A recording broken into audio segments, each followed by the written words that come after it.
Olimu fuzalolarga, avliyoullohlarga zamin beshik bo'lgan, qarorgoh bo'lgan. O'tgan ajdodlarimiz, o'tgan mana shu olimu fuzalolarimiz payg'ambarimiz sallallohu alayhi va sallam sunnat va shariatlariga bekam ko'z payrovlik qilganlar. Ul zot va barakotning xulq va odoblarini o'zlariga singdirganlar. Izdoshlarini ham shunga targ'ib qilganlar.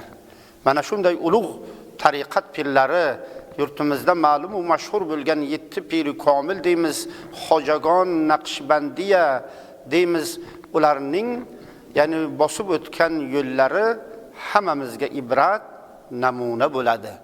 Mana shunday piri komillarning davomchilari bo'lgan, izdoshlari bo'lgan Tesha bobo Qobil ibn Mustafa shulardan birlari edilar. Mana shu mustaqillikning ilk davrlarida Tesha bobo katta bir dinimizga, yurtimizga xizmat qildilar. U kishining uylariga ko'plab muhib va muxlislar jam bo'lar edilar.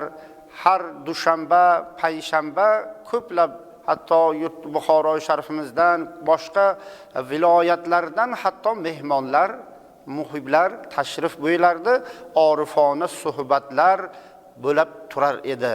Tesha bobonda bir bo'lgan xislatlardan biri